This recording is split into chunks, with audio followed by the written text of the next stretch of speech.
Lalu dibawanya aku ke pintu gerbang, yaitu pintu gerbang yang menghadap ke sebelah timur. Sungguh, kemuliaan Allah Israel datang dari sebelah timur, dan terdengarlah suara seperti suara air terjun yang menderu, dan bumi bersinar karena kemuliaannya. Yang kelihatan kepadaku itu adalah seperti yang kelihatan kepadaku ketika ia datang untuk memusnahkan kota itu, dan seperti yang kelihatan kepadaku di tepi sungai Kebar. Maka aku sembah sujud. Sedang kemuliaan Tuhan masuk di dalam bait suci melalui pintu gerbang yang menghadap ke sebelah timur. Roh itu mengangkat aku dan membawa aku ke pelataran dalam. Sungguh, bait suci itu penuh kemuliaan Tuhan. Lalu aku mendengar Dia berfirman kepadaku dari dalam bait suci itu. Orang yang mengukur bait suci itu berdiri di sampingku, dan ia berfirman kepadaku, "Hai anak manusia, inilah tempat tahtaku dan inilah tempat tapak kakiku. Disinilah aku akan diam di tengah-tengah orang Israel untuk selama-lamanya. Dan kaum Israel tidak lagi akan menajiskan namaku yang kudus, baik mereka maupun raja-raja mereka, dengan persundalan mereka atau dengan mayat raja-raja mereka yang sudah mati. Juga tidak dengan meletakkan ambang pintu mereka dekat ambang pintuku, atau mendirikan tiang-tiang pintu mereka dekat tiang-tiang pintuku, sehingga hanya dinding yang memisahkan aku dari mereka.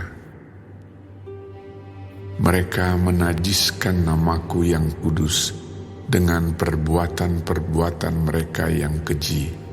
Maka dari itu aku menghabiskan mereka dalam amarahku. Sekarang mereka akan menjauhkan ketidaksetiaan mereka dan mayat raja-raja mereka daripadaku, dan aku akan diam di tengah-tengah mereka untuk selama-lamanya. Maka engkau, hai anak manusia, terangkanlah kepada kaum Israel tentang bait suci ini, agar mereka menjadi malu melihat kesalahan-kesalahan mereka, juga bagaimana bait suci itu kelihatan dan rancangannya. Dan kalau mereka merasa malu melihat segala sesuatu yang dilakukan mereka, gambarlah bait suci itu, bagian-bagiannya, pintu-pintu keluar dan pintu-pintu masuknya, dan seluruh bagannya. Beritahukanlah kepada mereka segala peraturannya dan hukumnya, dan tuliskanlah itu di hadapan mereka, agar mereka melakukan dengan setia segala hukumnya dan peraturannya. Inilah ketentuan mengenai bait suci itu. Seluruh daerah yang di puncak gunung itu adalah maha kudus. Sungguh, inilah ketentuan mengenai bait suci itu.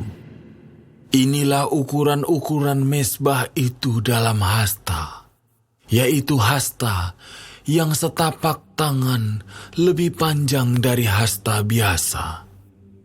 Paritnya adalah satu hasta dalamnya, dan 1 hasta lebarnya, dan sekeliling parit itu ada tepi yang tingginya 1 jengkal. Dan inilah tinggi mezbah itu. Dari parit yang di dalam tanah sampai jalur keliling yang terbawah adalah 2 hasta, dan lebar jalur keliling itu adalah 1 hasta. Tempat perapian itu panjangnya 12 hasta dan lebarnya 12 hasta, jadi 4 persegi. Jalur yang mengelilingi perapian itu panjangnya 14 hasta dan lebarnya 14 hasta, jadi 4 persegi juga. Sekeliling mezbah itu ada parit yang 1 hasta lebarnya, dan sekeliling parit itu ada tepinya yang 1/2 hasta lebarnya. Tangga mezbah itu adalah sebelah timur. Lalu ia berfirman kepadaku, Hai anak manusia, beginilah firman Tuhan Allah. Beginilah peraturan mengenai mezbah itu. Ketika sudah selesai dibuat dan hendak mempersembahkan korban bakaran di atasnya dan menyiramkan darah padanya, berikanlah kepada imam-imam orang Lewi dari keturunan Zadok seekor lembu jantan muda untuk korban penghapus dosa. Sebab merekalah yang boleh mendekat kepadaku untuk menyelenggarakan kebaktian. Demikianlah firman Tuhan Allah. Dan ambillah sedikit dari darah itu, dan bubuhlah itu pada 4 tanduk mezbah itu, dan pada 4 sudut jalur keliling itu, dan pada tepinya sekeliling. Dengan demikian, engkau menyucikan mezbah itu, dan mengadakan pendamaian baginya. Ambillah lembu jantan untuk korban penghapus dosa itu, dan orang harus membakarnya di tempat yang sudah ditentukan sekitar bait suci, di luar tempat kudus. Pada hari kedua engkau harus mempersembahkan seekor kambing jantan yang tidak bercela sebagai korban penghapus dosa, dan orang harus menyucikan mezbah itu seperti sudah disucikan dengan lembu jantan. Sesudah upacara penyucian itu engkau selesaikan, engkau harus mempersembahkan seekor lembu jantan muda yang tidak bercela dan seekor domba jantan dari antara domba-domba yang tidak bercela. Engkau harus membawanya ke hadapan Tuhan, dan imam-imam harus menaburkan garam ke atasnya dan mempersembahkannya sebagai korban bakaran bagi Tuhan.